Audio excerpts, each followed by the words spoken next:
لا شريك لك لبيك إن الحمد والنعمة لك والملك لا شريك لك لبيك. الحمد لله نحمده ونستعينه ونستغفره ونؤمن به ونتوكل عليه ونعوذ بالله من شرور أنفسنا ومن سيئات أعمالنا من يهده الله فلا مضل له ومن يضلله فلا هادي له ونشهد أن سيدنا وسندنا ومولانا محمدا عبده ورسوله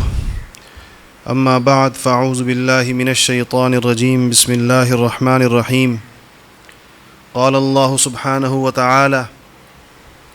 وأذن في الناس بالحج يأتوك رجالا وعلى كل ضامر يأتين من كل فج عميق ليشهدوا منافع لهم ويذكروا اسم الله في أيام معلومات على ما رزقهم من بهيمة الأنعام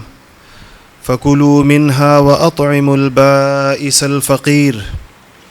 ثم ليقضوا تفثهم وليوفوا نذورهم وليطوفوا بالبيت العتيق. صدق اللہ العظیم. میرے محترم بھائی اور دوستو، چند ہی دنوں کے بعد انشاءاللہ حج کا عظیم الشان موقع اور اس عبادت کی ادائیگی کا وقت آ رہا ہے. جن لوگوں کے بلاوے آئے ہیں ان کے قافلے جا رہے ہیں اور حجاج کے قافلوں کی روانگی شروع ہو چکی ہے، اور یہ سب لوگ اسلام کے اس مرکز میں جمع ہو رہے ہیں جہاں پر حج ہوتا ہے. اس عبادت کے لیے اللہ جل شانہ نے جو جگہیں خاص کی ہیں اور جو مقامات خاص کیے ہیں، ان جگہوں پر پورے عالم اسلام سے اور پوری دنیا سے، عالم کفر کے جو ممالک ہیں وہاں سے بھی، دنیا کے کونے کونے سے کھچ کر لوگ وہاں پر پہنچ رہے ہیں. اور حج کی تاریخوں میں جو حج کی ادائیگی کے دن آئیں گے تو دنیا کے ہر ملک کا اور ہر قوم کا اور ہر نسل کا اور ہر زبان کا نمائندہ وہاں پر موجود ہوگا، جو کہ اس عبادت کی ادائیگی مشغول ہوگا جس کو اللہ جل شانہ نے استطاعت اور توفیق رکھنے والے مسلمانوں پر فرض فرمایا ہے. اس عبادت میں جس سے متعلق قرآن پاک میں بہت ساری آیات موجود ہیں اور نبی پاک صلی اللہ علیہ وسلم کے بہت سارے ارشادات اور احادیث میں اس کی تفصیلات کا بیان ہے، اور ایک ایسا متواتر عمل اور عبادت ہے جو یہ امت محمدیہ علی صاحبہ الف سلام، یہ امت 1450 سالوں سے پورے تواتر کے ساتھ اور پورے تسلسل کے ساتھ اس عبادت کو کمال بندگی کے ساتھ بجا لاتی چلی آ رہی ہے. یہ ہے کیا اور اس کے مقاصد کیا ہیں اور اس کے فوائد کیا ہیں؟ کیونکہ خود قرآن نے جہاں پر اس کی طرف دعوت دی ہے تو اس کی وجہ اور اس کا فائدہ لیشہدوا منافع لہم، کہ یہ لوگ جاتے ہیں وہاں من کل فج عمیق، دور دراز کی منزلوں سے، دور دراز کے علاقوں سے اس اسلام کے مرکز میں جمع ہوتے ہیں لیشہدوا منافع لہم، تاکہ وہ ان فوائد کو دیکھیں، اپنی آنکھوں سے دیکھیں ان فائدوں کو جو اللہ جل شانہ نے ان کے لیے رکھیں، اس میں جو رکھیں. اور اس عبادت کے جو اس کے مناسک ہیں، جو اس کے افعال ہیں، جو اس کے ارکان ہیں، وہ عام عبادات سے بالکل ہٹ کر ہیں. کسی عبادت کے لیے کوئی مخصوص پہناوا نہیں ہے اسلام میں. آپ روزہ رکھتے ہیں، کسی مخصوص پہناوے کی ضرورت نہیں. آپ نماز پڑھتے ہیں، لباس پاک ہونا چاہیے لیکن کسی مخصوص لباس کی پابندی نہیں. یہ عبادت ہے کہ اس کے لیے اللہ جل شانہ نے لباس خاص کیا ہے جس کو احرام کہتے ہیں. اس کے لیے پھر باقی عبادات کے لیے مقامات خاص نہیں ہیں. آپ نماز یہاں کی مسجد میں بھی پڑھ سکتے ہیں، چاہیں تو کسی اور جگہ بھی پڑھ سکتے ہیں، اور اگر جماعت کی نماز نکل جائے تو گھر میں بھی پڑھ سکتے ہیں. لیکن اس کے لیے اللہ جل شانہ نے مقامات کو بھی خاص کر دیا. جو کام جو عمل جس مقام کے ساتھ ہے دوسری جگہ نہیں ہو سکتا. طواف بیت اللہ کا ہی ہوگا، کسی اور جگہ کا نہیں ہوگا. اور پھر دن بھی اس کے ساتھ خاص کر دیے کہ یہ ان مخصوص دنوں میں ان مخصوص جگہوں پر یہ مخصوص کام کیے جائیں گے اس ترتیب سے اور اس طریقے سے، تو یہ حج کہلائے گا، اور اس میں سے کوئی ایک چیز بھی کم ہوگی تو یہ حج نہیں کہلائے گا۔ تو اس سے اللہ جل شانہ اس ساری مشق سے انسانوں کو جو گزارتے ہیں، اور پھر اس کے لیے جو فضائل بیان کیے گئے ہیں، اور حضور اکرم صلی اللہ علیہ وسلم نے صاحب استطاعت مسلمانوں پر جتنا اصرار فرمایا ہے کہ اپنی یہ عبادت ضرور ادا کرو، اور اگر تم استطاعت کے باوجود اس کو نہیں ادا کرتے اور تم حج نہیں کرتے تو اس کی جو وعیدیں بیان کی گئی ہیں اس سے یہ اندازہ لگایا جا سکتا ہے کہ اس عبادت کے پورے مسلمان اسلامی معاشرے پر غیر معمولی اثرات ہیں جو مرتب ہوتے ہیں، اور انسانی طبیعت کے اوپر۔ علماء نے لکھا ہے کہ انسان کا خمیر اللہ جل شانہ نے اس میں جو جذبات اور جو کیفیات جو اس کو ودیعت کیے ہیں، جو اس میں رکھے ہیں، اس میں سے ایک اہم جذبہ محبت کا جذبہ ہے، انسان کے خمیر میں داخل، اس کے دل کے اندر موجود ہے، اور یہی جذبہ اس کو اور بہت سی مخلوقات سے جدا بھی کرتا ہے، ان سے الگ بھی کرتا ہے۔ یعنی یہ کوئی روبوٹ نہیں ہے کہ اس لگے بندے ضابطوں اور قاعدوں کے مطابق ہی زندگی گزارے گا، اور اس کی اپنے دل کے اندر کوئی کیفیات پیدا نہیں ہوں گی، اس کے دل کے اندر کوئی جذبات نہیں ہوں گے۔ اللہ جل شانہ نے اس میں رکھی، اچھا محبت رکھی ہے، اور فطرت کو اور خود اس انسانی طبیعت کو فطری طور پر اپنے خالق کی طرف، اپنے مالک کی طرف، جس نے اس کو پیدا کیا ہے، جو اس کا پالن ہار ہے، جو اس کو پال رہا ہے، جو اس کا رب ہے، جو اس کی حفاظت کر رہا ہے، جس نے اس کو بڑھایا ہے، جس نے اس کو ایک جگہ تک پہنچایا ہے، جس کی صبح و شام نعمتیں وہ استعمال کر رہا ہے، جس کی نعمتیں اس کے اوپر بارش کی طرح برس رہی ہیں، اس کی جانب اس کی فطرت کا ایک جھکاؤ ہے، اس کی جانب اس کی فطرت اور اس کے اندر کی طبیعت کا ایک لگاؤ ہے، اس کی جانب اس کا ایک کھنچاؤ ہے، وہ جاتا ہے اس کی طرف۔ اللہ جل شانہ خود تو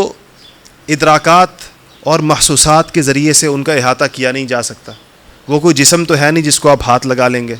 نہ وہ کوئی ایسی چیز جس کو آپ یوں دیکھا جا سکتا ہو، وہ تو اس سب وہ مادے سے، محسوسات سے، آپ کے حواس خمسہ کی گرفت میں آنے والی کوئی ذات نہیں ہے کہ آپ اس کو سن لیں گے براہ راست، یا آپ اس کو دیکھ لیں گے، یا آپ اس کو چھو لیں گے، یہ تو ہو نہیں سکتا۔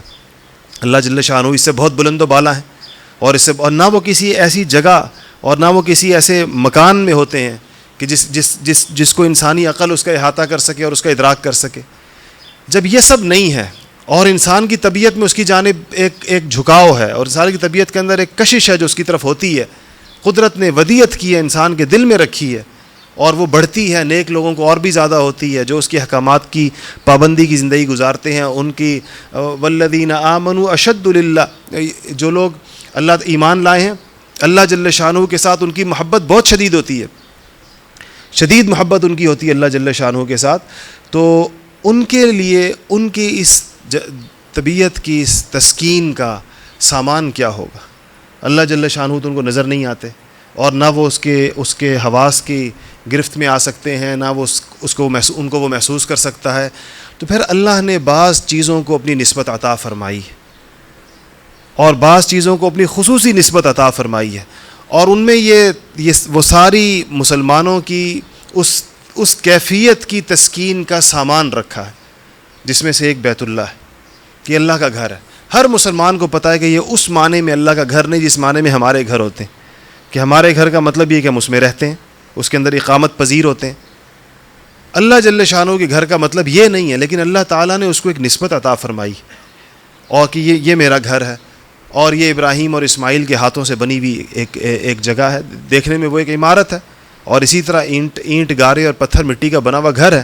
مگر اللہ تعالیٰ کی خصوصی اس پر تجلی ہے، اور اللہ تعالیٰ کی اس کو نسبت خاصہ حاصل ہے، تو اس کے ساتھ ایک لگاؤ انسان محسوس کرتا ہے، اور کھنچتی ہے اس کی طبیعت اس کی جانب۔ اسی لیے جو نیک لوگ ہوتے ہیں، جن کی روحیں سعید ہوتی ہیں، جن کی طبیعتوں میں لطافت ہوتی ہے، ان کو بیت اللہ کی جانب ایک خاص قسم کی کشش ہوتی ہے، اور ان کی وہ تسکین ہوتی ہے جو ان کو وہیں جا کر ہو سکتی ہے، وہ کسی اور جگہ نہیں ہو سکتی، اور وہ کسی اور عبادت میں نہیں ہو سکتی۔ نماز میں بھی ان کو لطف آتا ہے، روزے میں بھی ان کو لطف آتا ہے، صدقات میں بھی ان کو مزہ آتا ہے، مگر جو تسکین اللہ کے گھر کے پر پہنچ کر، اور ادھر وہ ساری ان سارے اعمال اور ان سارے افعال اور ان سارے مناسک کو بجا لانے میں اس کو آتی ہے جس کو محبوبین بارگاہ الہی کرتے چلے آئے ہیں، یا جن کے ان کاموں کو اللہ تعالیٰ نے اسوہ بنایا ہے، وہ تسلی ان کو کسی اور چیز سے نہیں ہوتی۔ تو یہ اس کی طرف انسانوں کی کشش کا ایک سبب ہے، اور اس کو یہ سارا اس کے مقاصد یا اس کے فوائد اس پر جانے سے پہلے ضروری ہے کہ ہمیں یہ پتہ ہو کہ یہ حج اور اس کے بیشتر افعال جس شخصیت کی جانب منسوب ہیں اور جس شخصیت کے ساتھ اس کا گہرا تعلق ہے، وہ واقعہ خود قرآن میں تفصیل کے ساتھ وہ واقعات آئے ہیں۔ وہ کیا ہے؟ سیدنا ابراہیم علیہ السلام کے ساتھ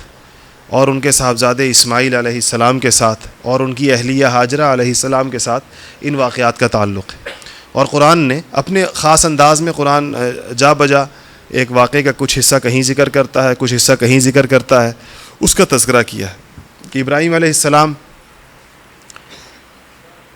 جو جلیل القدر پیغمبروں میں سے ہیں، اور یہ جو ہماری حضور اکرم صلی اللہ علیہ وسلم کی امت ہے، یہ بھی ملت ابراہیمی کہلاتی ہے، اس کی نسبت بھی ابراہیم علیہ السلام کی جانب ہے۔ وہ ایک ایسے فرد کے گھر میں پیدا ہوئے جو نہ صرف بت پرست تھا بلکہ باقاعدہ بت بنانے والا، اور بتوں کے ایک بہت بڑے معبد میں وہ ایک بہت بڑے عہدے پر فائز ایک مجاور تھے وہاں ان کے والد۔ ایسے گھر کے اندر ابراہیم علیہ السلام پیدا ہوئے ہیں، اتنی اللہ جل شانہ کی جانب سے خصوصی قبولیتوں کے ساتھ، اور اسی گھر کے اندر وہ پلے بڑھے ہیں، اور ایک مرحلے پر پہنچتے ہیں تو اپنے گھر کا جو رواج ان کو نظر آیا اور اپنے معاشرے کا رواج نظر آیا کہ لوگ بتوں کی پوجا ہو رہی ہے، اور خود ان کے گھر کے اندر تو بت بن رہے ہیں اور بن کر جا رہے ہیں۔ اس کے خلاف ابراہیم علیہ السلام کی طبیعت کے اندر بغاوت پیدا ہوئی، اور وہ واقعہ قرآن پاک نے ذکر کیا ہے کہ ایک دن جب لوگ گئے ہوئے تھے، انہوں نے کوئی گرز اٹھایا اور سارے بتوں کو پاش کر دیا، اور پھر اس کے بعد اس کو ایک اور بت کے ساتھ رکھ دیا۔ لوگوں نے آئے اور پوچھا کہ یہ کیا ٹوٹے ہوئے بت دیکھے، خیر قصہ طویل، اور اس کے بعد ان کو بالآخر اس سارا معاشرہ ان کے خلاف ہو گیا، اور ان کے سارا ماحول ان کے خلاف ہو گیا، تو ان کو وہاں سے نکل کر جانا پڑا اور سفر کرنا پڑا، ہجرت کرنی پڑی، اور وہاں سے وہ ہجرت کر کے مصر تشریف لے آئے۔ مصر میں ابھی بھی ان کے پاؤں جمنے نہ پائے تھے کہ اس وقت کے بادشاہ کے ساتھ مسائل پیدا ہو گئے، اور اس نے ان کے گھر والوں کے اوپر بری نگاہ رکھی، اس کی وجہ سے ان کو مصر سے ہجرت کرنی پڑی، اور مصر سے نکلے اور شام آ گئے۔ شام دنیا کا ایک ایسا خطہ ہے جو اللہ تعالیٰ کی نعمتوں سے اور جو اللہ رونقوں سے اور زینتوں سے مالا مال ہے۔ وہاں کے چشمے اور وہاں کے باغات اور وہاں کی سبزیاں اور پھل، اور وہاں اللہ تعالیٰ کی نعمتوں کی فراوانی ہے شام میں۔ وہاں پر آئے، اور یہ ساری چیزیں آج بھی شام کے بعض پھل ایسے معروف ہیں کہ دنیا کے کسی خطے میں شاید ایسے پھل پیدا نہ ہوتے ہوں اس لذت کے ساتھ اور اتنی مٹھاس کے ساتھ جیسے شام کے اندر۔ تو وہاں پر ابھی ان کو زیادہ وقت نہیں ہوا تھا کہ اللہ تعالیٰ کی طرف سے حکم ہوا کہ اپنے بچوں کو لے کر اس وادی غیر ذی زرع کے اندر، اس بے آب و گیاہ صحرا کے اندر چلے جائیں۔ وہاں پر چلے گئے، جو ریت کا ایک صحرا تھا، اس میں دور دور تک کوئی سبزہ نہیں تھا، اس میں پانی نہیں تھا، اور ایک چٹیل میدان تھا۔ یہاں پر اپنے چھوٹے سے بچے اور اپنی اہلیہ کے ساتھ پہنچے، تو یہ نہیں کہ شام چھوٹا اور اس جگہ پہنچے تو یہ نہیں کہا گیا کہ آپ یہاں ساتھ رہ سکتے ہیں، نہیں، اللہ کے نام پر بیوی اور بچے کو یہاں چھوڑ دیں اور آپ چلے جائیں یہاں سے۔ بڑا مشکل امتحان ہے کہ اس ایسی جگہ کے اوپر جہاں جو خود جس کو قرآن نے وادی غیر ذی زرع کا، ایسی وادی جس میں کوئی اس میں پھل نہیں ہے، کوئی پھول نہیں ہے، کوئی پودا نہیں ہے، کوئی پانی نہیں ہے، کوئی چشمہ نہیں ہے، بس ایک ریت کا سمندر ہے۔ وہاں پر بچے کو بھی چھوڑا، اہلیہ کو بھی چھوڑا اللہ کے حکم سے، اور دل پر کوئی بوجھ لیے بغیر اور دل پر کسی قسم کی ایسی کبیدگی کے تاثر کے بغیر وہاں سے چل پڑے۔ اللہ جل شانہ کا عجیب معاملہ ہوتا ہے۔ دیکھیں یہ جتنی قربانیاں ابراہیم علیہ السلام سے لی گئی ہیں اور جن امتحانات سے گزارا گیا ہے، آج تک رہتی دنیا تک، جب تک انسان دنیا موجود ہے، ابراہیم علیہ السلام کی اس قربانی کا بیان بھی ہوتا رہے گا، اور وہ زندہ بھی رہے گی، اور اس سے لوگوں کو رستہ اور روشنی ملتی رہے گی۔ وہاں پر اہلیہ اور بچے کو چھوڑا، اہلیہ کا عجیب عالم، بچے کو لٹایا، پانی نہیں ہے، کوئی چشمہ نہیں ہے، کوئی کنواں نہیں ہے، بچہ تھوڑی دیر کے اندر پیاس سے بلکنے لگا، اور خود ماں کو بھی پیاس لگی ہوگی، لیکن یقیناً ماں اپنی پیاس جو ہے وہ اپنے بچے کی پیاس پر قربان کر دیتی ہے. تو بچے کو چھوڑا وہاں پر اور دو پہاڑوں کے درمیان، اور یہ ماں دوڑتی ہوئی ایک پہاڑ پر چڑھتی ہے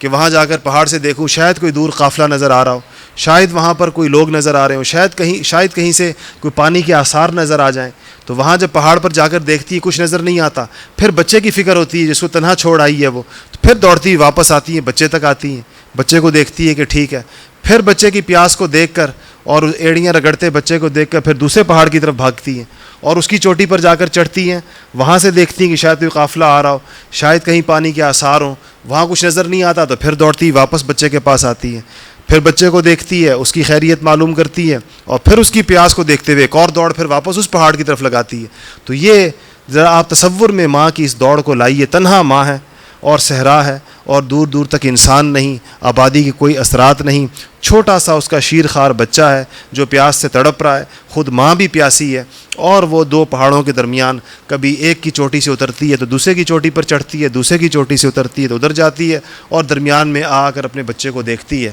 اللہ تعالیٰ کی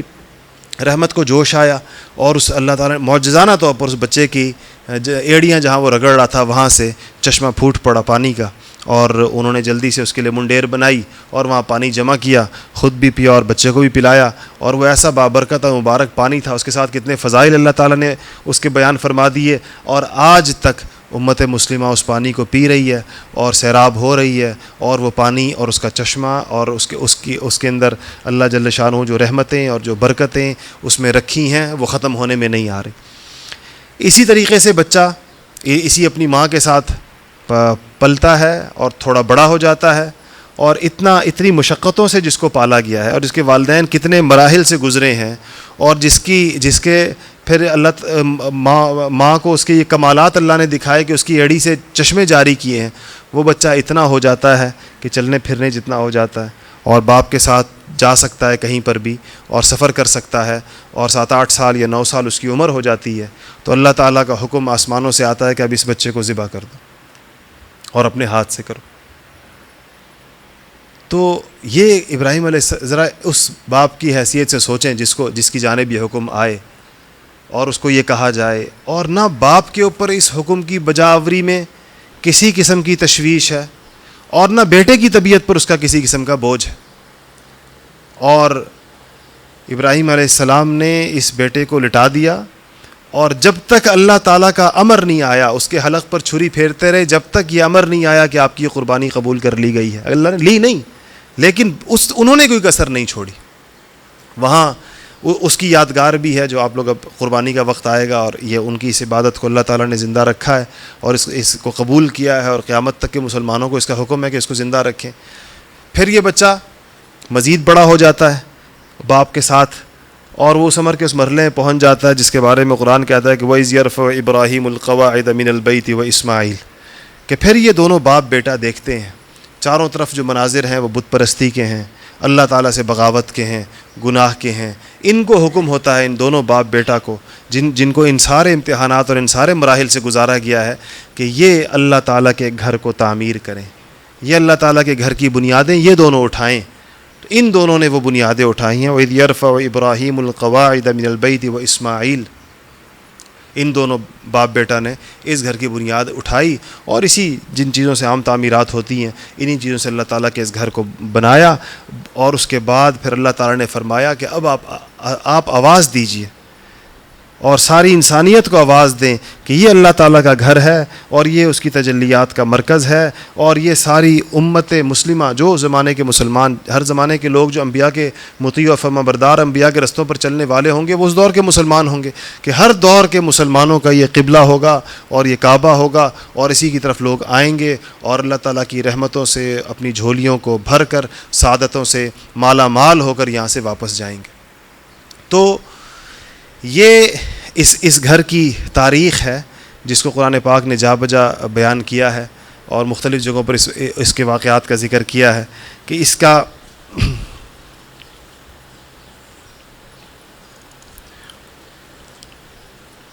اس کا فائدہ انسانیت کے لیے، اور اللہ جل شانہ اس میں چاہتے کیا ہے. اب دیکھیے جو حج کے افعال ہیں اور جو حج کے مناسک ہیں اگر اس پر غور کیا جائے تو اس کا عقل کے ساتھ اور انسان کی سمجھ اور بوجھ کے ساتھ کہ اس کی لاجک سمجھ میں آ جائے, اس کی وجہ سمجھ میں آ جائے اور یہ اس کو لگے کہ یہ بڑی معقول بات ہے, ایسا اللہ تعالیٰ نے اس کا معاملہ نہیں فرمایا. بیشتر افعال ایسے ہیں جو نقالی ہے ابراہیم علیہ السلام کی. اور مثال کے طور پر دیکھیں, خاص طور پر آپ جب جائیں, اول تو پورا حج یہاں سے آپ چلتے ہیں, یہاں سے جو لوگ جاتے ہیں اپنے مقام سے نکلتے ہیں تو کچھ جگہ متعین کر دی گئی ہیں کہ یہاں سے پہلے تم لوگوں نے اپنی وردی بدل دینی ہے, اپنا لباس اتار دینا ہے. اور جو لباس اللہ نے پسند کیا ہے وہ 2 چادریں ہیں اور وہ بھی سلی ہوئی نہیں ہوتی, اور سب کے لیے ایک جیسا ہوتا ہے. بڑے سے بڑا بادشاہ بھی وہی پہنے گا, ایک مزدور بھی وہی پہنے گا, اور بڑے سے بڑا مالک بھی وہی پہنے گا, اور ایک آقا بھی وہی پہنے گا, غلام بھی وہی پہنے گا. سارے مسلمانوں کو لباس کے اعتبار سے ایک سطح پر اتار دیا جاتا ہے, ایک جیسا کر دیا جاتا ہے. اور گویا دیکھیں لباس کی تبدیلی کی حکمت علماء نے لکھی ہے کہ جتنے وہ کام جن میں ایک نظم و ضبط چاہیے ہوتا ہے, جن میں ایک ڈسپلن چاہیے ہوتا ہے, جس کے اندر ایک ڈیوٹی پر ہونے کا تصور چاہیے ہوتا ہے, وہاں پر یونیفارم کا رواج ہے. آپ دیکھیں ایسے ہی ہے کہ پولیس کا یونیفارم ہوتا ہے, فوج کا یونیفارم ہوتا ہے, اور وہ لوگ ہر وقت 24 گھنٹے یونیفارم میں نہیں ہوتے. یونیفارم میں کب ہوتے ہیں؟ جب آن ڈیوٹی ہوتے ہیں. یعنی یونیفارم ان کو ان کی ڈیوٹی کی یاد دلاتا ہے. ان پر یہ پابندی نہیں کہ جب آپ کی ڈیوٹی کے اوقات ختم ہو جائیں تب بھی آپ یہ کپڑے ضرور پہنیں, بلکہ ان کو کہا گیا جب آپ ڈیوٹی پر ہوں, کہا جاتا ہے اس وقت آپ اس لباس میں ہوں. یہ لباس آپ کو ہر وقت آپ کی ذمہ داریوں کا احساس دلائے رکھے گا, اور آپ کو یہ یاد دہانی کرائے رکھے گا کہ آپ کسی مقصد پر ہیں, آپ کسی ڈیوٹی پر ہیں. ایسے ہی حاجی کے ساتھ اللہ کا معاملہ کہ اس کو کہہ دیا کہ جب تک تمہارا حج نہیں ہوتا تو تم ایک خاص مہم پر ہو, تم ایک خاص ایک ڈیوٹی پر ہو, اور اس کے لیے لباس اللہ تعالیٰ نے پسند فرما دیا ہے اور وہ اس میں ہوتا ہے, اور اس کی کچھ پابندیاں ہیں, وہ اس کو ہر وقت اس کی فکر لاحق رہتی ہے. یعنی حاجی کو بھولتا نہیں اپنا مقصد, یہ احرام اس کو یاد دلائے رکھتا ہے. نمازی کو دوران نماز بھول سکتی ہے اور بعض اوقات بھول جاتی ہے. روزے دار کو روزے کے دوران بسا اوقات روزے کا احساس نہیں ہوتا. آپ کو بہت دفعہ جب تک آپ کو پیاس نہ لگے اور بھوک نہ لگے بعض اوقات یاد بھی نہیں رہتا کہ روزہ نہیں ہے. صبح 9-10 بجے تو روزے کا احساس کوئی بہت زیادہ دامنگیر نہیں ہوتا, لیکن حاجی کو اس کا یہ احرام ہمہ وقت یہ یاد دلائے رکھتا ہے کہ وہ حج پر ہے, اس کو یاد دلائے رکھتا ہے کہ وہ حج کر رہا ہے, وہ حج کے اس میں شریک ہے. اس کے بعد یہاں سے وہ جب جاتا ہے تو ایک گھر کے اللہ جل شانہ کے گھر کا وہ طواف کرتا ہے اور اس کے گرد وہ چکر لگاتا ہے. بظاہر اگر کوئی اپنی سطحی عقل سے اس کی وجہ پوچھے تو کچھ سمجھ میں نہیں آئے گی اس چکر لگانے کا فائدہ کیا. اس کے بعد وہ سعی کرتا ہے. ہاجرہ تو اس لیے دوڑی تھی کہ اس کا بیٹا پیاسا تھا, ان کا بیٹا پیاسا تھا, اور وہ ان کے لیے پانی کی تلاش میں صفا اور مروہ کے درمیان انہوں نے دوڑ لگائی تھی, اور کبھی ایک پہاڑ کی چوٹی پر جاتی تھی اور کبھی دوسری پہاڑ کی چوٹی پر. تو یہ حاجی کس لیے دوڑتا ہے؟ اس کو تو پانی کی کمی نہیں ہے, نہ یہ پانی تلاش کر رہا ہے, نہ وہاں پر اب اس طرح کے مناظر ہیں کہ صفا کے اس پار سے کچھ نظر آئے, لیکن اللہ جل شانہ کا اس کو حکم ہے کہ یہاں پر اللہ کے حکم کی اتباع میں جو ماں بیٹا چھوڑے گئے تھے, اس ماں نے جس جگہ جن جگہوں پر اس نے چکر لگائے تھے, جہاں پر اس کے پیر پڑے تھے اور وہ دوڑی تھی, ہر بندہ وہاں جائے گا اور اسی نقش پا پر وہ دوڑے گا اور بھاگے گا, اور انہی جگہوں کے اوپر اسی حتیٰ یہ تک ہے کہ جہاں پر جا کر بیچ میں ایک جگہ آتی ہے جہاں پر انسان کو اپنی رفتار بھی تیز کرنی ہوتی ہے, میلین اخضرین جس کو کہتے ہیں, کہ ان 2 نشانات کے درمیان رفتار بھی تیز کی جائے گی. کہ یہاں رفتار تیز ہوتی تھی, جو بندہ وہاں یوں دوڑ کر آ رہا ہو تو جگہ کے مزید رفتار تیز, تو وہ رفتار بھی وہاں پر تیز کی جائے گی. اس کے بعد اب اس کو مکہ مکرمہ چھوڑنا ہے, اور 3 اور میدان یا 3 اور صحرا اللہ تعالیٰ نے پسند کیے ہیں اور ان کے اوقات متعین کر دیے ہیں کہ مکہ مکرمہ سے نکلو اور مینا میں چلے جاؤ. یعنی حاجی اگر آپ غور کریں گے یہاں پر تو وہ کیا ہے اور اس کی حیثیت کیا ہے, کہ حکم کا بندہ ہے اور اشاروں کا غلام ہے. کہ اللہ تعالیٰ نے اب کہا کہ یہاں سے نکلو تو مینا چلا گیا.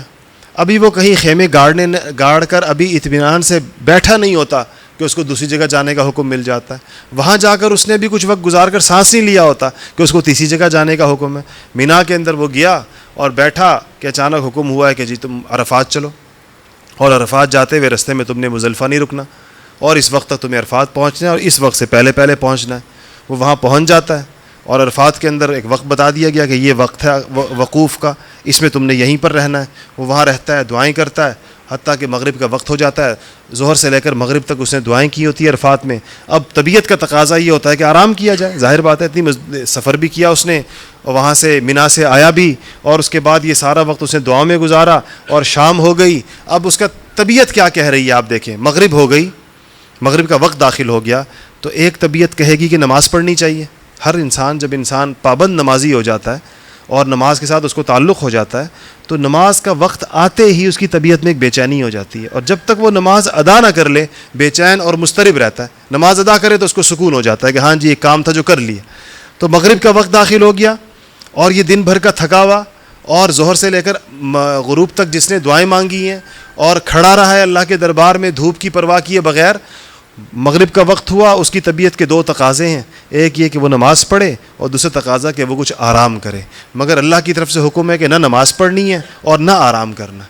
نماز تم نے جا کر وہاں پڑھنی ملا کر رات کی نماز کے ساتھ مزدلفہ میں، اور یہ وقت اب تمہیں نکلنا ہے مزدلفہ کی جانب. تو یہ اپنی طبیعت کو چھوڑتا ہے، دونوں قسم کی طبیعت کو. روح کا تقاضا جو نماز پڑھنے کا ہے اس کو بھی چھوڑتا ہے، جسم کا تقاضا جو آرام کرنے کا ہے اس کو بھی چھوڑتا ہے. اور یہ بات ثابت کرتا ہے کہ میں نہ نماز کا بندہ ہوں، نہ میں اپنے جسم اور اپنی طبیعت کا بندہ ہوں، میں اللہ کا بندہ ہوں. اور یہاں حکم الہی مجھے یہ ہے کہ تم نے اس طرح یہاں سے نکلنا اور سفر کرنا ہے. تو وہاں سے چلتا ہے، اور وہاں سے چل کر وہ اس کے بعد مزدلفہ پہنچتا ہے.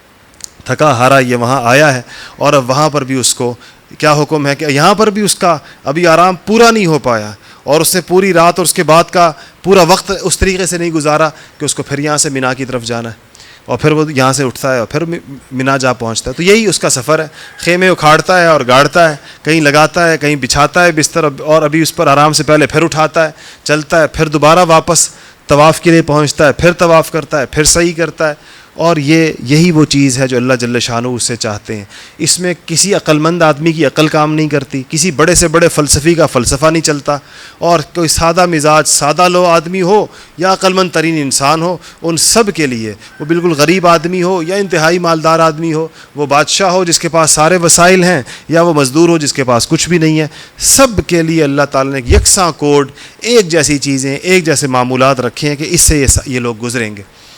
یہ ویسے نہیں ہے، اور یہ کوئی لایانی قسم کی نعوذ باللہ مشق نہیں ہے کہ اس سے کوئی فائدے اثرات مرتب نہیں ہوتے. اس کے فائدے انسان کی طبیعت پر، اور اس کے فائدے انسان پوری دنیا کے ماحول پر اور مسلمانوں کے تمام معاشروں پر اس کے اثرات مرتب ہوتے ہیں. اور اس سے پتہ چلتا ہے سب سے پہلی چیز جو حاجی کو حاصل ہوتی ہے وہ ملت ابراہیمی کا ایک فرد ہونے کی وجہ سے ابراہیم علیہ السلام کے ساتھ ایک خاص قسم کا تعلق، ابراہیم علیہ السلام کے ساتھ ایک خاص قسم کا ربط، اور ان کی ان عاشقانہ اداؤں کے ساتھ، اور انہوں نے جو اللہ جل شانہ کے احکامات کی جس طریقے کے ساتھ پیروی فرمائی ہے، اپنی طبیعت کو چھوڑ کر ہر جگہ اپنی طبیعت اور اپنے نفس اور اپنی خواہشات پر پاؤں رکھ کر جس طریقے سے اللہ کے احکامات کی بجا آوری فرمائی ہے، اس کا مزاج بنتا ہے انسان کا. اور انسان کو پتہ چلتا ہے کہ بندگی اس کو کہتے ہیں اور عبودیت اس کو کہتے ہیں، اور اللہ کا بندہ ہونا اور اللہ کا غلام ہونا اس کے یہ تقاضے ہیں جو ابراہیم علیہ السلام نے پورے کیے ہر مرحلے کے اوپر. اور رستے میں یہ جو شیطان کو کنکر مارتے ہیں، یہ بھی ایک اشارہ ہے کہ اتنے بڑے بڑے لوگ، ابراہیم علیہ السلام جیسا بندہ جو اتنی ساری چیزوں سے گزرا ہے، اور وہ جب اپنے بیٹے کو لے کر اللہ کے حکم کی پیروی میں ذبح کرنے کے لیے لے جا رہا ہے تو اس کو بھی شیطان وسوسے ڈال رہا ہے، شیطان اس کو بھی اپنے رستے سے ہٹانے کی کوشش کر رہا ہے. مگر ابراہیم علیہ السلام نے اس کے اوپر پتھر مار کر، اس کی جانب کنکر اچھال کر گویا اس کو ہٹایا اپنے رستے سے، اور اللہ کے اوامر کی طرف، اللہ کے اوامر اور احکامات کو بجا لائے. اس کا مطلب ہے آج میں اور آپ بھی جب اللہ کے اوامر پر چلنے کا ارادہ کریں گے اور چل پڑیں گے، ہمیں بھی وساوس آئیں گے، اور ہمیں بھی شیطان شیاطین الانس والجن، دونوں قسم کے شیاطین بعض اوقات رستے میں رکاوٹیں ڈالتے ہیں. کامیاب انسان وہ ہوگا جو ان رکاوٹوں کو پار کرے گا، نہ کہ ان میں الجھ جائے گا. جو اس میں الجھ جائے گا وہ منزل مقصود تک نہیں پہنچ پائے گا. تو یہ ہم ہر حاجی جب وہاں جاتا ہے تو یہ جو شیطان کی اس جگہ کے اوپر جہاں پر ابراہیم علیہ السلام نے جیسے کنکر پھینکے تھے اور اچھالے تھے، ایسے ہی وہ یہ کنکر پھینک کر اس سبق کو تازہ کرتا ہے کہ مجھے میری زندگی کے اندر جہاں پر بھی حق کے رستے سے اور اللہ کی اطاعت کے رستے سے اور عبدیت کے رستے سے جو بھی روکے گا، میں اس کے روکنے میں نہیں آؤں گا، اور میں اس کے روکنے سے نہیں رک جاؤں گا. یہ انسان اس بات تک گویا اس بات کے عہد کو پختہ کرتا ہے وہاں پر جا کر. کیا اس کے بعد اس کو کیا ایک چیز تو اس کو یہ پتہ چلی. دوسری چیز اس سارے انسانوں کو اللہ تعالیٰ ایک سطح کے اوپر اتار کر اسلام کی امت محمدیہ میں جس برابری اور جس مساوات کا سبق بار بار دیا گیا تھا اس کی مشق بھی کراتے ہیں. اسلام چونکہ ایک عملی مذہب ہے تو فقط اس میں تھیوریٹیکل چیزوں پر اکتفا نہیں کیا جاتا, کچھ چیزیں پریکٹیکل ہوتی ہیں. جس طرح آپ لوگ یہ بچے نوجوان جو یونیورسٹیوں اسکولوں میں پڑھتے ہیں, کالجوں میں, آپ لوگوں کے یہاں کچھ نمبر تھیوری کے ہوتے ہیں, کچھ نمبر پریکٹیکل کے ہوتے ہیں, ساتھ پریکٹیکل بھی ہوتا ہے. ایسے ہی یہ ساری تعلیمات موجود ہیں احادیث اور قرآن میں, لیکن ان کی مشق کرائی جاتی ہے, ان کی پریکٹس کرائی جاتی ہے کہ تاکہ آپ کی طبیعت کے اندر یہ آئیں کہ یہ ساری وہاں جب آپ پہنچتے ہیں دیکھتے ہیں ان ساری چیزوں کو تو نظر آتا ہے کہ ساری دنیا سے لوگ آئے ہوئے, ہر رنگ کے لوگ موجود, ہر نسل کے لوگ موجود, ہر قوم کے لوگ موجود, ہر ملک کے لوگ موجود, ہر خطے کے لوگ موجود. ایک تو اس سے ایک امت کے عالمگیر تصور کا سبق تازہ ہوتا ہے کہ یہ ساری امت ہے حضور اکرم صلی اللہ علیہ وسلم کی, اور یہ سارے وہ کلمہ گو ہیں جن تک حضور اکرم صلی اللہ علیہ وسلم کا پیغام پہنچا ہے اور انہوں نے اس دعوت کے اوپر لبیک کہا ہے. اور یہ پتہ چلتا ہے کہ یہ دین کسی مخصوص علاقے کے لیے, کسی مخصوص لوگوں کے لیے, کسی مخصوص خطے کے لیے, کسی مخصوص قوم کے لیے نہیں آیا تھا. یہ دین پوری انسانیت کے لیے آیا ہے, اور وہاں انسانیت کا خلاصہ اور انسانیت کے لوگ, پوری عالم انسانیت کے جمع شدہ لوگ انسان اپنی آنکھوں سے دیکھ رہا ہوتا ہے. اس کو دیکھ کر اس میں یہ احساس پیدا ہوتا ہے. وہ جو حضرت فاطمہ الزہرا رضی اللہ تعالی عنہا کو حضور اکرم صلی اللہ علیہ وسلم نے فرمایا تھا کہ جب آپ مکی زندگی کے اندر حرم مکی کے اندر کبھی کبھار رکوع فرمایا کرتے تھے, نماز پڑھ رہے ہوتے تھے, رکوع کی حالت میں آپ کی کمر پر جب لا کر اوجڑیاں اونٹ کی رکھ دیا کرتے تھے مشرکین مکہ, تو فاطمہ کو لوگ بتاتے تھے, وہ دوڑتی بھی آتی تھی اور اوجڑی بھی ہٹاتی تھیں اور روتی بھی جاتی تھی. اس وقت اس بے کسی کے عالم میں, اس بے چارگی کے عالم میں اور مظلومیت کے ان دنوں کے اندر رسول اللہ صلی اللہ علیہ وسلم نے اپنی بیٹی سے کہا تھا کہ فاطمہ تیرے باپ کا دین ہر کچے اور پکے گھر کے اندر پہنچ کر رہے گا. حج کا منظر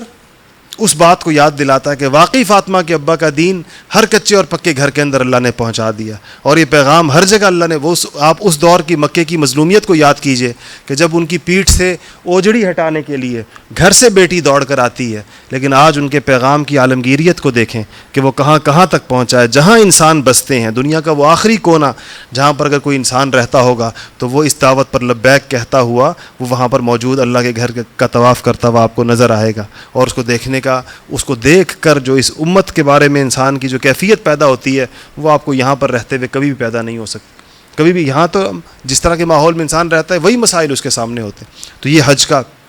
ایک بہت بڑا عالمگیر تصور ہے اور اس سے انسان کو پتہ چلتا ہے. تیسری چیز جس کی طرف حج اشارہ کر رہا ہوتا ہے اور اس کے سارے مناسک اس کا سبق یاد دلا رہے ہوتے ہیں, وہ یہ کہ انسان کی زندگی میں پوری کی پوری زندگی مادی زندگی آسائشوں راحتوں کے گرد ہی نہیں گھومنی چاہیے. یہ انسان کے بھیجنے کا یہ مقصد نہیں ہے دنیا کے اندر. دیکھیں آج ہماری ساری جد و جہد, صبح سے لے کر شام تک کی جد و جہد اور بھاگ دوڑ کس کام کے لیے ہے؟ راحتوں کے حصول کے لیے. ہم زیادہ سے زیادہ آسائش چاہتے ہیں, ہم گاڑی ایسی چاہتے ہیں کہ اس سے زیادہ آرام دہ اور اچھی گاڑی نہ ہو, ہم گھر ایسا چاہتے ہیں کہ اس سے زیادہ آرام دہ اور اچھا گھر نہ ہو, اور اس کے اندر پھر آسائش کے جتنے اسباب ممکن ہو سکتے ہیں ہم وہ سارے کے سارے اکٹھے کرنا چاہتے ہیں. دنیا میں راحت کے اور آسائشوں کے اور عیش و عشرت کے جتنے اسباب دستیاب ہیں انسان وہ سب چاہتا ہے اور اس کے لیے سارا دن لگا رہتا ہے.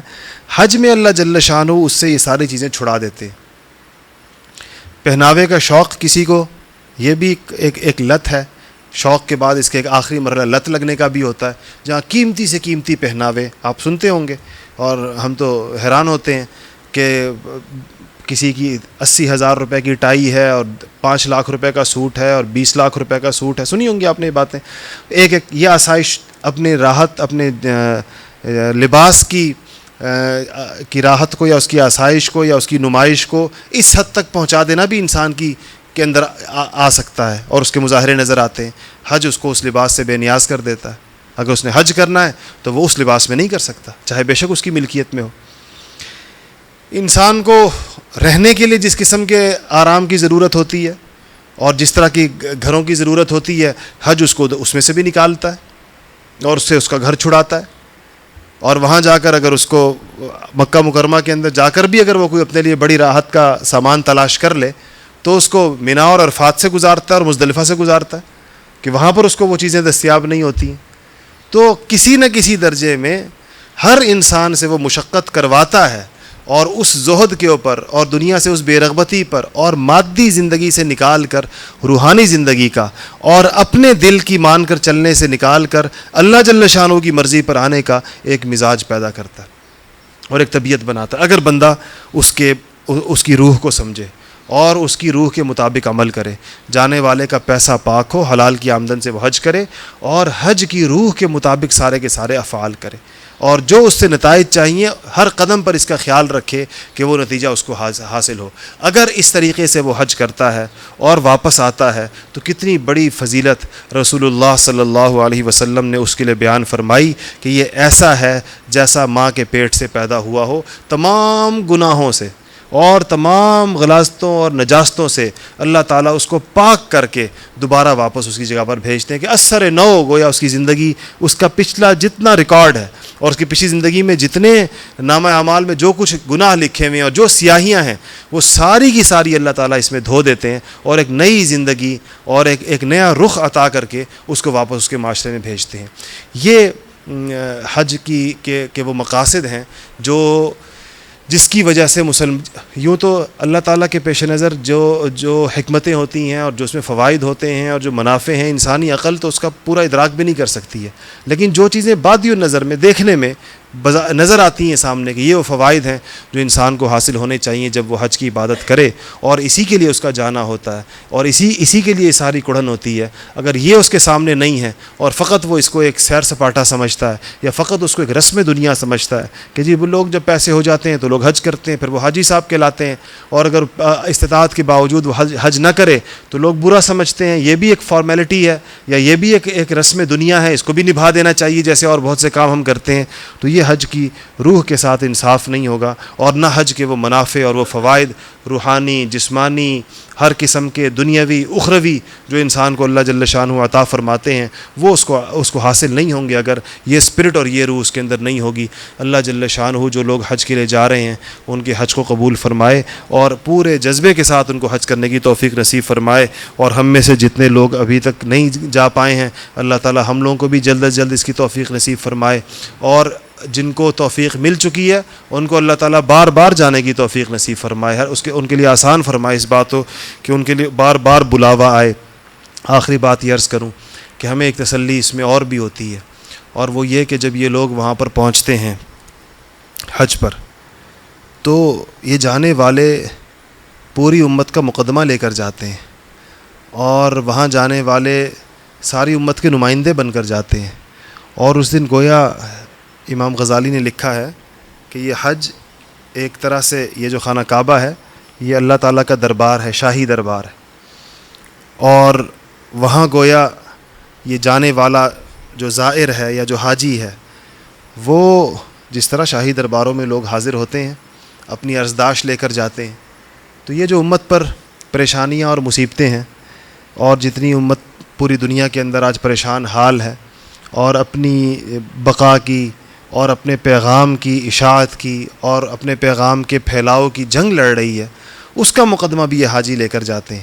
اور اللہ جل شانہ کے دربار میں ہی پیش کرتے ہیں، اور جب یہ مدینہ منورہ جاتے ہیں تو حضور اکرم صلی اللہ علیہ وسلم کے سامنے بھی اپنی بات پیش کرتے ہیں اور ان کے سامنے بھی اس بات کو رکھتے ہیں، اور یہ نہیں کہ اللہ تعالیٰ کو پتہ نہیں ہے، اور جب آنے والا بادشاہوں کو تو پتہ نہیں ہوتا، کوئی آنے والا جب آ کر بتاتا ہے تو ان کو پتہ چلتا ہے، اللہ جل شانہ کو تو پتہ ہے اور اس کے علم میں ہے اور اس کو معلوم ہے سارا کچھ، پھر بھی وہ دن اور وہ جگہیں،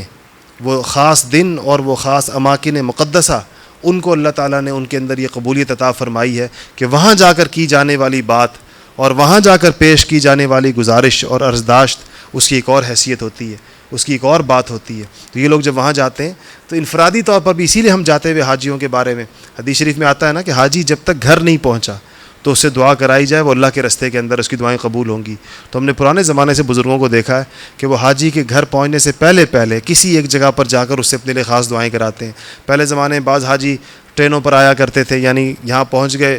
اور کراچی سے ٹرینوں کے اوپر اپنے علاقوں میں گئے تو لوگ ریلوے اسٹیشنوں پر جایا کرتے تھے، اور وہاں ریلوے اسٹیشنوں پر حاجیوں سے دعائیں کرایا کرتے تھے کہ گھر پہنچنے سے پہلے یہ حج ہی کا سفر ہے، جب تک یہ اپنے گھر میں داخل نہیں ہو جاتا اس سے پہلے اس کی دعائیں قبول ہوں گی۔ تو یہ جس طرح ہمارے حق میں انفرادی دعائیں حجاج کی قبول ہوتی ہیں، ایسے وہاں جا کر وہ جو ساری امت کے لیے دعائیں کریں اور ساری امت کا مقدمہ اللہ کی بارگاہ میں پیش کریں، اور وہ ہر علاقے کے جب لوگ آتے ہیں تو بھی ایک منظر پیدا ہوتا ہے۔ اس سال آپ سوچیں شام سے لوگ آئیں گے حج کرنے کے لیے،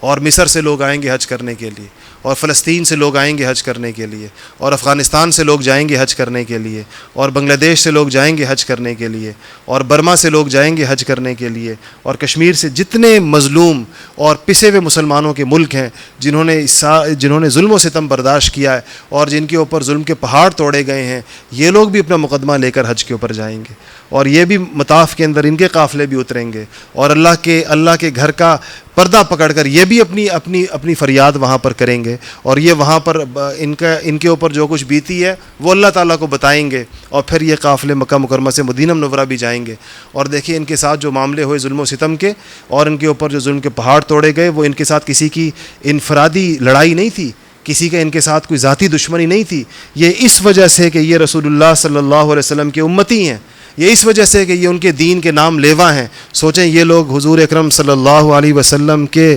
روزے کی جالیوں کے سامنے کھڑے ہو کر اپنا دکھ کہیں گے اور اپنی بات کریں گے وہاں پر،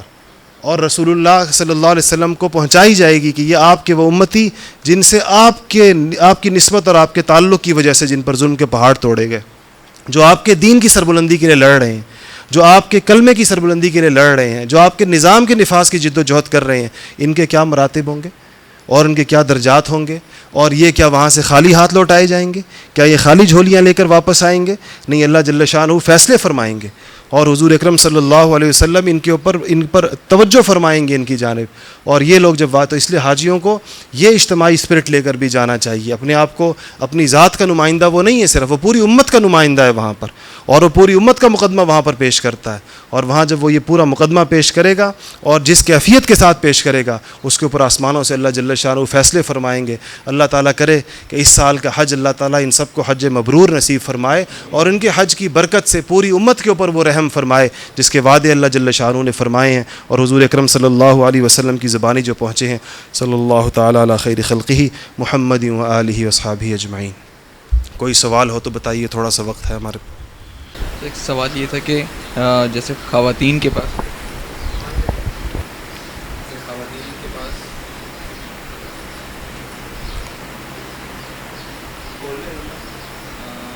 جیسے سونا ہوتا ہے، تو جیسے اگر کیش نہیں ہے تو زکوٰۃ دینے کے لیے کبھی سونے بیچ کے بھی دینی پڑتی ہے۔ حج کے بارے میں کیا؟ جی، حج کے بارے میں بھی یہی حکم ہے کہ اگر کسی کے پاس کسی بھی شکل میں اتنا مال ہو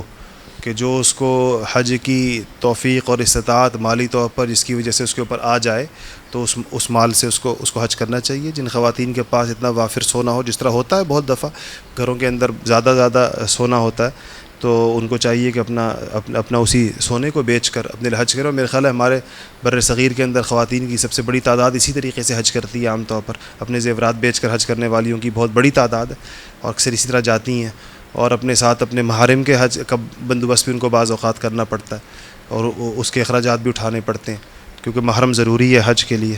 تو جس پر حج فرض ہو جائے تو اس کو کرنا چاہیے، چاہے اس کے لیے اس کو زیور بیچنا پڑے اپنا، ایسا ہی۔ حضرت اگر یہ ایک شخص ہے، جیسے اس نے اگر 13-14 سال کی عمر میں اگر حج کیا ہو، اس کے والد وغیرہ نے ان کو بلایا ہو، بالغ ہو چکا ہو، تو اگر وہ 30-32 سال 35 سال کا ہو گئے تو اس کی حج کی کیا فرضیت ہوئی؟ اگر حالت بلوغ میں کیا تو اس کا فرض حج ادا ہوگی۔ اگر وہ بالغ تھا اور اس نے حج لیکن کیا، اس کو اپنی کیفیات کا علم نہیں تھا، مطلب بالغ ہو چکا تھا، وہ بالغ ہو تو یاد رہنا ضروری نہیں ہے، لیکن بلوغ شرط ہے، بالغ ہو اس وقت اور اس نے حج کیا ہو تو اس کا حج ہو گیا۔ مفتی صاحب، کیا اسلام مادی چیزوں کے مطالعے سے منع کرتا ہے، یا مادی چیزوں کا مطالعہ یا اس مادی چیزوں کے بارے میں تعلیم حاصل کرنا اسلام میں منع ہے یا ناجائز ہے؟ اس طرح کی کوئی بات ہے؟ نہیں، منع بالکل بھی نہیں ہے، اس کی ترغیب ہے. انسان کی دو قسم کی ضروریات ہیں. ایک اس کی دنیاوی ضروریات ہیں، اس کے جسم کی ضروریات ہیں، اور اس کے جسم کے مسائل ہیں، اس کی علاج معالجہ ہے، اس کی راحت ہے، اس کے اسباب کی ضرورت ہے، اور اس سے متعلق علوم ہیں. انجینئرنگ ہے انسان کے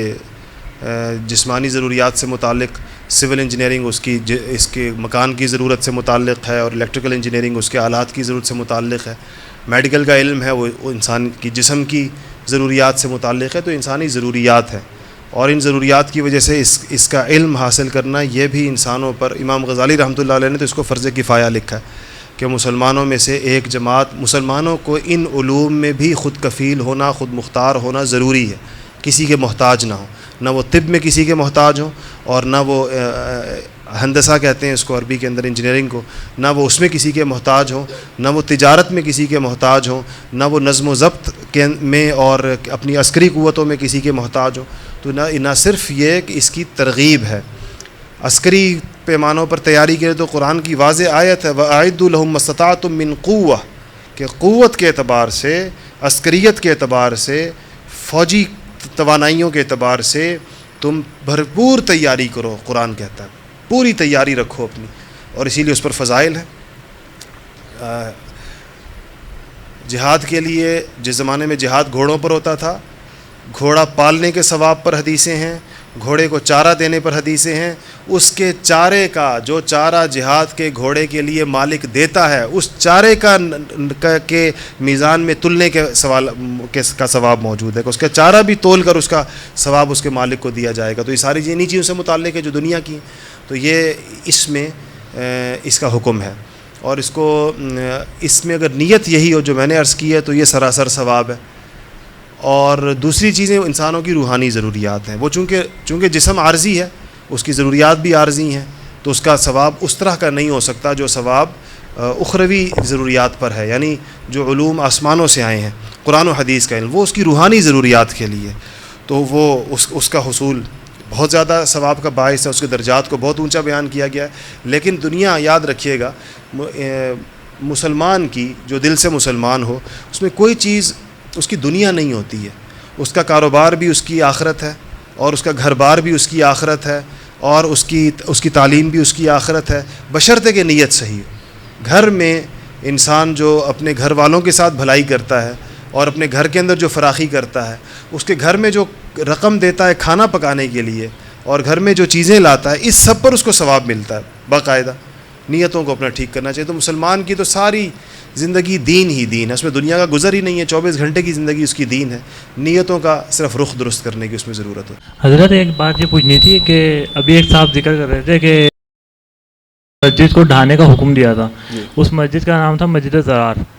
تو اس کا کچھ مختصر کر کے واقعہ بتائیں گے کیا معاملہ؟ وہاں پر ایک مسجد تھی جو مدینہ کے نواح میں واقع تھی، اور وہاں پر کچھ لوگ منافقین بیٹھ کر اسلام کے خلاف سازشیں کیا کرتے تھے. تو انہوں نے اپنی سازشوں کو چھپانے کے لیے بظاہر اس مسجد کا سا رخ دیا، اور مسجد کی سی شکل دی کہ ہم یہاں بیٹھ کر گویا عبادت کر رہے ہیں، اور در حقیقت وہ اسلام کے خلاف سازشیں کیا کرتے تھے. تو پھر اس جگہ کو، اس مکان کو، جس مکان میں بیٹھ کر یہ کام ہوا کرتا تھا، اور منافقوں نے اس کو مسجد کا نام دیا ہوا تھا، اس عمارت کو نبی پاک صلی اللہ علیہ وسلم کے حکم سے ڈھا دیا گیا تھا. سورہ توبہ کے اندر اس کی تفصیل موجود ہے، قرآن پاک کے اندر اس کی آیات میں اس کا ذکر آتا ہے. کوئی اور بات تو نہیں؟ ہم دعا کریں. الحمدللہ. جی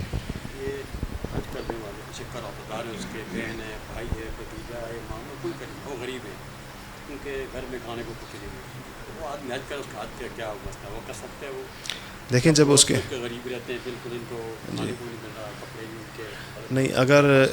شرعی حکم یہ ہے کہ انسان پر، ایک مرد پر، اپنی اہلیہ کا اور اپنے چھوٹے نابالغ بچوں کا نفقہ، نان نفقہ فرض ہوتا ہے مرد پر.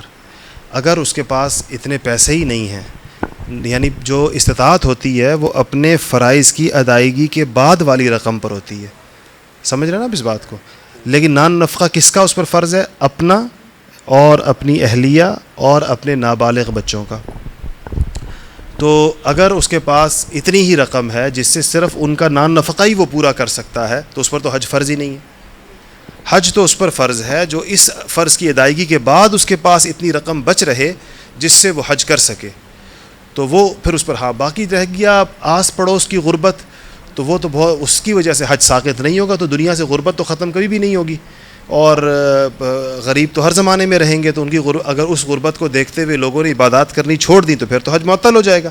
اگر اس کے پڑوس میں نہ صحیح ذرا آگے چلے جائیں وہاں غریب ہوں گے، اگر ان کو دے دے اس کے بعد کہیں اور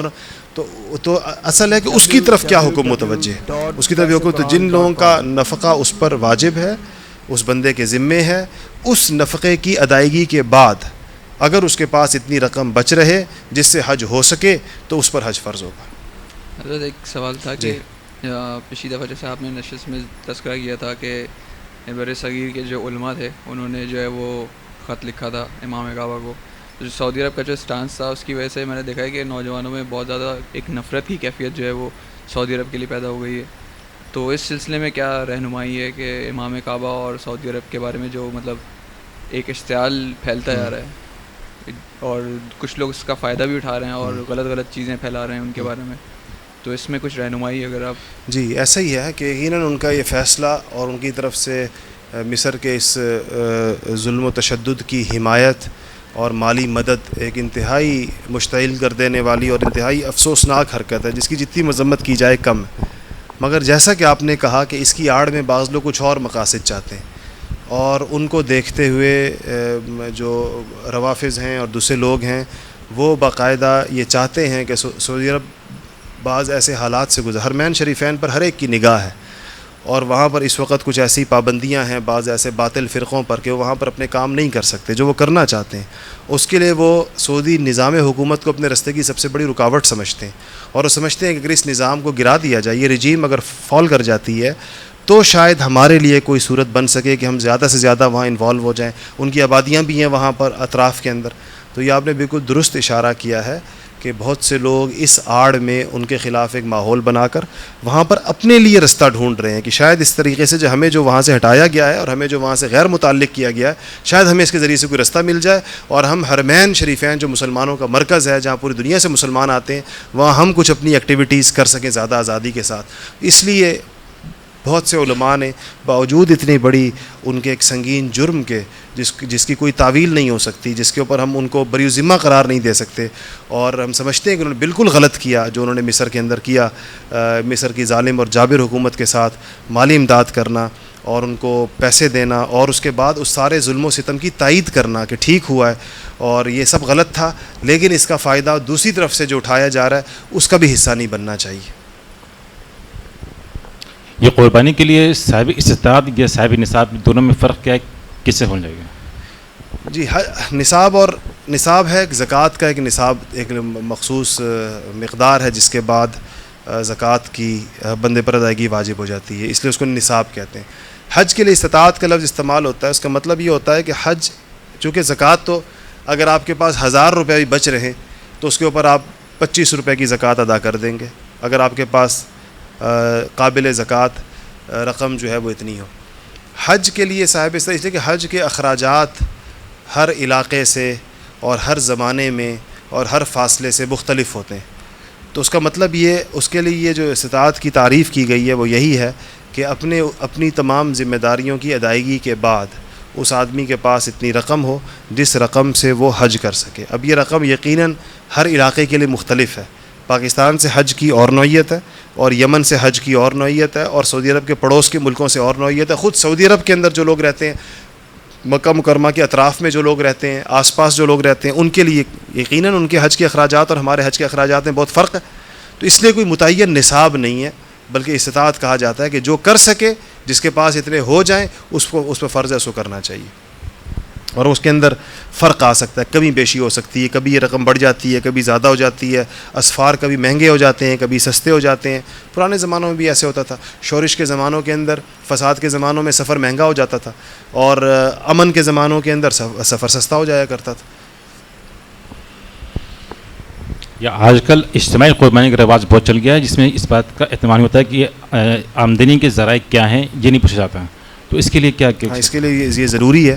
کیونکہ اگر ایک بندے کی آمدن بھی اگر حرام ہوگی، ناجائز ہوگی، تو اس کے ساتھ شریک افراد کی قربانی خراب ہو جائے گی، اس لیے بہت ضروری ہے کہ اجتماعی قربانیاں وہاں پر کی جائیں جہاں پر اس مسئلے کی رعایت ہو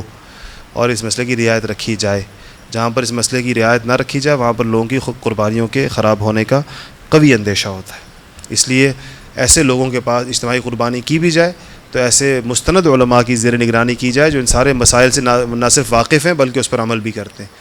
ہر کسی کو اجتماعی قربانی کے لیے پیسے نہیں دینے چاہیے. السلام علیکم. میں عمرے کے لیے گیا تھا, وہاں میں نے دیکھا کہ کچھ خواتین تھیں جو کہ نقاب لگا کے طواف کر رہی تھیں عمرے کا. مجھے آپ کی آواز نہیں ہے. نقاب لگا کے خواتین عمرے کا طواف کر رہی تھیں, تو اس سلسلے میں کیا ہے کہ مطلب چہرہ ڈھانک کے کر سکتے ہیں یا نہیں کر سکتے؟ جی, اس کے لیے وہ خاص قسم کا نقاب ملتا ہے خواتین, اسی کو, اس میں کپڑا جو ہے وہ چہرے سے لگنا نہیں چاہیے. تو جس طرح پی کیپ ہوتی ہے اس طرح کا ایک نقاب ملتا ہے جس میں پی کیپ کی طرح سامنے ایک چھجا ہوتا ہے, اس چھجے کے پار کپڑا ہوتا ہے. تو وہ کپڑا ہوتا ہے, اسے پردے کا حکم بھی جاری رہتا ہے, قائم رہتا ہے, اور جو حکم ہے وہ یہ کہ کپڑا چہرے کے ساتھ ٹچ نہیں کرنا چاہیے. تو چونکہ وہ چھجے کے پار ہوتا ہے کپڑا تو وہ ٹچ بھی نہیں کرتا. تو اس طرح کے نقاب بازاروں میں ملتے ہیں اور خواتین وہ یہاں سے جانے سے پہلے خریدتی بھی ہیں, اور وہاں آپ نے دیکھا ہوگا کہ انہوں نے اس طرح کے نقاب پہنے بھی ہوتے ہیں. تو وہی والے پہننے چاہیے, کپڑا جو چہرے کو ٹکرائے وہ والا نقاب دوران طواف. لیکن انہیں مشکل ہو رہی تھی طواف کرنے میں, بار بار ان کا جو میں نے دیکھا کچھ مجھے خیال ہے, میرے اہلیہ کو بھی خیال ہوا کہ وہ کسی چیز سے پکڑ کے کر رہی تھی, وہ کہ لگے نا کپڑا اس پہ تو چہرے پہ. تو اس سلسلے میں کیا آپ فرمائیں گے کہ دھیان ان کا جو تھا مطلب یکسوئی نہیں تھی ان کے اس میں؟ میری اہلیہ کا یہ اگر وہی والا نقاب ان کو مل جائے, نقاب تھا ہاں کہ کیپ والا, ہاں جی, اور وہ اس میں انہوں نے اوپر کیا ہوا تھا. اچھا,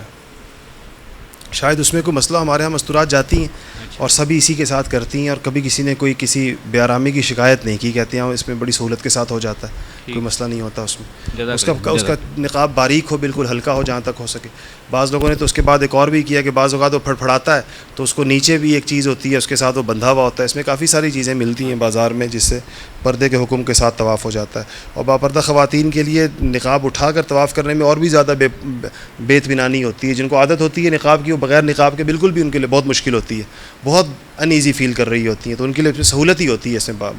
آسانی رہتی ہے. جزاک اللہ خیر. دعا فرمائیں. الحمدللہ رب العالمین والعاقبۃ للمتقین والصلاة والسلام علی سید الانبیاء والمرسلین. ربنا ظلمنا انفسنا وان لم تغفر لنا وترحمنا لنكونن من الخاسرین.